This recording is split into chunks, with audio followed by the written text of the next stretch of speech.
Hello friends, வணக்கம். இன்றைக்கி சென்னையில் முக்கியமான இடமான அண்ணா நகர் டவர் பார்க் இதை நம்ம இன்றைக்கி பார்க்க போகிறோம். பக்கத்துலேயே பார்த்திங்கன்னா ஐயப்பன் கோயில், இதுதான் பார்க்குறது ஐயப்பன் கோயில். இது ரொம்ப பிரசித்தி பெற்ற ஐயப்பன் கோயில். ரொம்ப கூட்டம் வரும். கார்த்திகை மாதம்லாம் ஐயப்ப பக்தர்களுடைய கூட்டம் அதிகமாக இருக்கும். இதுதாங்க பக்கத்துலேயே இருக்குது டவர் பார்க். விஸ்வேஸ்வர ஐயா கோபுர பூங்காங்கிறது இதோட பேர். ரொம்ப நல்லா பெருசுங்க, பயங்கர பெருசு. நிறைய பேர் டெய்லி வாக்கிங் ஜாக்கிங்னு நிறைய போயிட்டுருப்பாங்க. காலையில் பார்த்திங்கன்னா 5லேருந்து நைட்டு 9 மணி வரைக்குமே இது ஓப்பனில் இருக்கும். வாங்க நம்ம பார்த்துட்டே போகலாம். இப்போ இது பக்கத்துலேயே பார்த்திங்கன்னா மெட்ரோ இருக்குது. மெட்ரோ இந்த ஏரியாவுக்கு பேரே மெட்ரோ டவர் அப்படின்னு தான் சொல்லுவாங்க. டவர் மெட்ரோ அப்படிம்பாங்க. அப்புறம் பக்கத்துலேயே ஒரு சர்ச்சும் இருக்குது. அதனால் சென்னையில் முக்கியமான இடம்தான். இந்த ஏரியாவில் இருக்கக்கூடிய மக்கள், அதாவது சின்னவங்கலேருந்து பெரியவங்க வரைக்கும் காலையில் பார்த்திங்கன்னா பிஸி தான், ஃபுல் பிஸியாக இருக்கும் இந்த ஏரியா முழுதும். வாக்கிங் போகிறவங்க, அப்புறம் ஜாக்கிங் போகிறவங்க, அப்புறம் யோகா பண்ணுறவங்க, அப்புறம் மெடிடேஷன் பண்ணுறவங்க, இந்த மாதிரி நிறையவே இருக்கும். அப்புறம் சில்ட்ரன்ஸ்க்கு நிறையாவே ப்ளே ஏரியா இருக்கிறதுனால சாட்டர்டே சண்டே ஆனால் ரொம்ப பிஸியாக இருக்குங்க இந்த ஏரியா பூரா ஃபுல்லாக. பார்த்திங்கன்னா எங்கேயுமே வண்டி நிப்பாட்டுறதுக்கு இடமே இருக்காது, அந்த மாதிரி ஃபுல் க்ரௌடாக இருக்கும். அப்புறம் இங்கே பக்கத்துலேயே நிறைய சாப்பிட்றதுக்கும் பார்த்திங்கன்னா நிறைய சின்ன சின்ன குட்டி குட்டி ஷாப்ஸ்லாம் இருக்குமா. அதனால் மக்கள் நிறைய குமிஞ்சிருவாங்க. இந்த இடத்துல பார்த்திங்கன்னா சிலம்பம் கற்றுக் கொடுப்பாங்க, அப்புறம் கராத்தே, ஸ்கேட்டிங்லாம் இங்கே கற்றுக் கொடுப்பாங்க. அதனால் சாட்டர்டே சண்டேனால் காலையில் பசங்க பேரண்ட்ஸோடு வந்துடுவாங்க. சிலம்பம் கற்றுக்கிறது, ஸ்கேட்டிங் கற்றுக்கிறது. சென்னையில் நிறையவே பார்க் இருக்குது. இருந்தாலும் இது அந்தந்த ஏரியாவுக்கு சின்ன சின்னதாக வச்சுருப்பாங்க. வாக்கிங் ஏரியா மாதிரியும், சில்ட்ரன்ஸ்க்கு ப்ளே ஏரியா மாதிரியும் கொடுத்துட்டு அங்கங்கே பார்க் இருக்குது. அதனால் இங்கே வாக்கிங் போகிறதுக்கெலாம் பிரச்சனையே கிடையாது. அதே மாதிரி இந்த பார்க் எப்போதுமே சுத்தமாகவே வச்சுருப்பாங்க, நீட்டாக மெயின்டைன் பண்ணிகிட்ருப்பாங்க. மரங்களும் பார்த்திங்கன்னா நல்லா அடர்த்தியாக இருக்கிறதுனால நல்லா எப்போதுமே கிளைமேட்டுங்க நல்லா சிலுசிலுன்னு தான் இருக்கும். இங்கே ஒரு குட்டி பாண்டு இருக்குது பாருங்கள். இந்த நல்ல குளம் நல்லா தெளிவாகவும் இருக்கும். அதே மாதிரி நிறைய ஃபிஷ்ஷஸ் இருக்கும். இதில் க்ரொக்கடைல் முன்ன விட்டுருந்தாங்கன்னு சொன்னாங்க, இப்போ இருக்கா என்னன்னு தெரியல. இதில் பார்த்திங்கன்னா நிறைய மீன்களுக்கு எல்லாருமே பொரியெல்லாம் போட்டுட்ருப்பாங்க. இல்லை, இங்கே நம்ம ஏதாவது பொரி எடுத்துகிட்டு வந்தோ, இல்லை ப்ரெட்டு நல்லா சாப்பிடுது மீன். இந்த ஃபிஷ்ஷெல்லாம் பார்த்திங்கன்னா ப்ரெட்டு சூப்பராக சாப்பிடுது.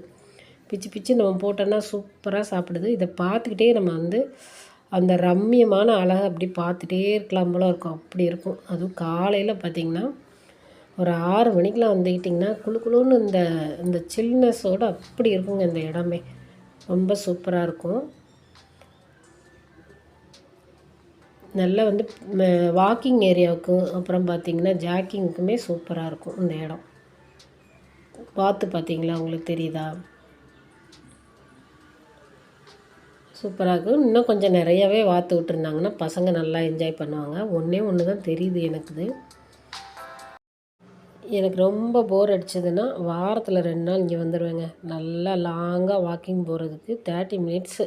நம்ம யார்கிட்டையுமே பேச வேண்டாம், சூப்பராக இருக்கும். அப்படி நடந்து போகிறதுக்கு ரொம்ப லாங்காக இருக்கும். அப்படியே குளுன்னு நல்லா அந்த மரத்தோட காற்றோட 8 மணிக்கு வந்தேன்னா ஒரு 9:30 வரைக்கும் அப்படியே மெதுவாக நடந்து போயிட்டு பாட்டு கேட்டுட்டு அப்படியே வாக்கிங் போயிட்டு கொஞ்சம் நேரம் அந்த சிட்டிங் ஏரியாவில் கொஞ்சம் உட்காந்துட்டு அப்புறம் மெதுவாக போயிட்டு நம்ம போகும்போது நம்ம கொஞ்சம் நல்லா ரிலாக்ஸாக இருக்கும்.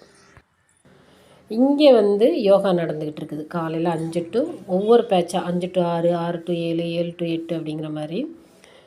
இங்கே பார்த்திங்கன்னா கல்ச்சுரல் ப்ரோக்ராம்லாம் நடக்கும். சாட்டர்டே சண்டே ஏதாவது பொங்கல் டைமில், தீபாவளி டைமில் இந்த மாதிரி கல்ச்சுரல் ப்ரோக்ராம்ஸ்லாம் நடந்துகிட்ருக்கோம். நாங்கள் ஒரு தடவை பார்த்திங்கன்னா மியூசிக் ப்ராக்டிஸ் பார்த்தோம். நிறைய பசங்க பாட்டு பாடிக்கிட்டு இருந்தாங்க. முதல்ல வந்தப்போ எல்லோரும் சேர்ந்தே, நம்மளும் சேர்ந்து கூட பாடலாம், அவங்க கூட சேர்ந்து ஜாயின் பண்ணிவிட்டு கூட பாடலாம், அந்த மாதிரி இருக்கும். இந்த மரங்கள்லாம் இருக்கிறதுனால ரொம்பவே குளுகுளுன்னு இருக்கும் இந்த ஏரியா பார்த்திங்கன்னா. அதெல்லாம் இருந்தால் தான் பார்க்கு. இருந்தாலும் பார்த்திங்கன்னா நல்லாயிருக்கும். இந்த மழை பெஞ்சிருக்கிறதுனால இன்னும் கொஞ்சம் நல்லாயிருக்கும் பார்க்குறதுக்கு. இங்கே பசங்க, நம்ம காலேஜ் பசங்கள்லாம் பார்த்திங்கன்னா புக் எடுத்துகிட்டு வந்துட்டு 10 to 12 மணி வரைக்கும் நல்லா உட்காந்து எல்லோரும் படிச்சுட்ருப்பாங்க. இதுதாங்க அந்த டவர். ரொம்ப நாளாக வந்து இதை வந்து மூடி வச்சுருந்தாங்க மேலே போகிறதுக்கு. இப்போ நம்ம வந்து போய் பார்க்கலாம். மேலே வரைக்கும் போயிட்டு நம்ம அண்ணா நகரை பூரா நம்ம சுற்றி பார்க்கலாம். இந்த மேலே போய் இந்த உச்சியில் போயிட்டு நல்லா சேஃப்டியாக தான் இருக்குது. பசங்களையும் கூட்டிகிட்டு போகலாம். சேஃப்டியாக போயிட்டு அழகாக ஈஸியாக ஏறுறதுக்கு ரொம்ப கஷ்டம் இல்லை. மேலே வரைக்கும் போயிட்டு அண்ணா நகரிலோட சரௌண்டிங் பூரா எவ்வளோ பெருசுங்கிறத பார்த்துட்டு வரலாம். கராத்தே கற்றுக் கொடுத்துக்கிட்டு இருக்காங்க பசங்களுக்கு.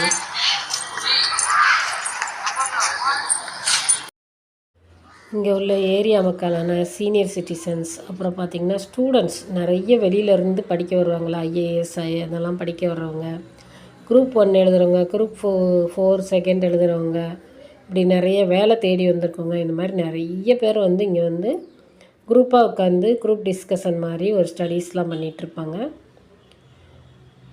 அந்த மாதிரி ஒரு நல்ல வந்து ஒரு அமைதியான இடங்க. ரொம்பவே சூப்பராக இருக்கும் அந்த இடம்.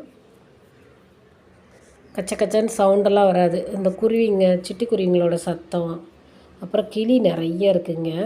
காக்கா அந்த மாதிரி சவுண்டு தான் வரும். ரொம்ப வந்து இந்த மரங்கள்லாம் இருக்கிறதுனால அதிகமாக சத்தம் இருக்காது. ஆனால் இந்த மெயின் ஏரியா தான் இது. இருந்தாலும் அந்த அளவுக்கு ரொம்ப சத்தம் இருக்காது. அதனாலே பசங்க வந்து நிறையா வந்து இங்கே படிக்கிறதுக்காகவே வருவாங்க. இந்த இடங்கள்லாம் நீங்கள் வந்து சென்னையில் வந்து பார்க்கக்கூடிய இடங்கள் தான் இது. உங்களுக்கு இங்கேயே உங்களுக்கு நிறைய வந்து சாப்பிட்றதுக்கு பார்த்திங்கன்னா பஞ்சமே இல்லை. அந்த மாதிரி இந்த ஏரியா முழுதும் வந்து சாப்பாட்டு இடங்கள் தான் நிறைய இருக்குது. சாப்பிட்றதுக்கு விதவிதமாக நீங்கள் சாப்பிட்லாம். அந்த மாதிரி சுற்றி பார்த்துட்டு அந்த தெருவே ஃபுல்லாக ஒரு ரவுண்ட் அடிச்சிங்கன்னா ஏகப்பட்ட இடங்கள் இருக்குது சாப்பிட்றதுக்குன்னே. இங்கே பக்கத்துலேயே வந்து கோரா ஃபுட் ஏரியான்னு ஒன்று இடம் இருக்குது. அங்கே பார்த்திங்கன்னா வெஜிடேரியனுக்கு மட்டும் இல்லை, நார்த் இண்டியன், சவுத் இண்டியன், அப்புறம் வந்து நான்வெஜ் பிரியர்களுக்கு பஞ்சமே கிடையாது. பிரியாணியான சாயந்தரம் 6லேருந்து நைட்டு 12 மணி வரைக்கும் சுட சுட அந்த கோரா ஃபுட் ஸ்ட்ரீட்லேயுமே சரி, மறுபடியும் வந்து ரோட்லேயுமே நிறைய பேர் வந்து சுட சுட பிரியாணி நம்மளுடைய இது இருக்குது பாருங்கள், டவியாக எடுத்துகிட்டு வந்துட்டு பிளேட் கணக்கில் விற்றுட்ருப்பாங்க. அதெல்லாம் வந்து இன்னொரு நாள் உங்களுக்கு வீடியோவாக காமிக்கிறேன். இது வந்து சென்னையில் சாயந்தரம் சாட்டர்டே சண்டே ஆனால் சாப்பிட்றதுக்குனே ஒரு கூட்டம் வரும். நல்லா மழை பெஞ்சிருக்கிறதுனால பக்கத்தில் பார்த்திங்கன்னா தண்ணி நிறைய கிடந்தது. அந்த தண்ணியில் பார்த்திங்கன்னா காக்கா நல்லா தலையை விட்டு நல்லா குளிச்சிட்டு இருந்துச்சு. எனக்கே ஆச்சரியமாக இருந்தது. தலையை நல்லா வந்து நனைச்சி நல்லா குளித்து என்ஜாய் பண்ணிகிட்டு இருந்தது. பாருங்கள் எவ்வளோ சூப்பராக இருக்குன்னு. இந்த மாதிரி நீங்கள் வந்து இந்த ஏரியாவுக்கு நீங்கள் வந்தீங்கன்னா, சென்னைக்கு வந்தீங்கன்னா இதை நீங்கள் பார்க்கலாம். ரொம்ப சூப்பராக இருக்கும் ஏரியா வந்து. இதுதான் வந்து இங்கே முக்கியமான ஒரு இடங்கிறதுனால மக்கள் கூட்டம் அதிகமாக வரும் இங்கே. வாரத்தில் ஒரு நாளாவது நான் இங்கே வந்துட்டு அப்படி என்ஜாய் பண்ணிவிட்டு போவேன். நான் மட்டுமே வர்றது வந்துட்டு அப்படியே சுற்றி பார்த்துட்டு அப்படியே கொஞ்சம் நேரம் உட்காந்துட்டு நல்லா வந்து நல்லா இருக்குங்க அப்படி போயிட்டு வர்றதுனால. நமக்கு வீட்டில் வேலை இருக்கிறது தான் எப்போதுமே. இருந்தாலும் நம்மளே கொஞ்சம் வந்து ரெஃப்ரெஷ் பண்ணிக்கணும் அப்படிங்கிறதுக்காக அப்பப்போ வந்துடுறது. இதே மாதிரி எல்லா ஊர்லேயுமே இந்த மாதிரி பார்க் இருந்ததுன்னா பசங்களுக்கும் நல்லாயிருக்கும். பெரியவங்க சின்னவங்க எல்லாருமே வாக்கிங் போகிறதுக்குமே ரொம்ப நல்லாயிருக்கும். என்னங்க இந்த வீடியோ உங்களுக்கு பிடிச்சிருந்ததுன்னா சப்ஸ்கிரைப் பண்ணுங்கள், அப்புறம் லைக் பண்ணுங்கள் மற்றும் ஷேர் பண்ணுங்கள். நன்றி, வணக்கம்.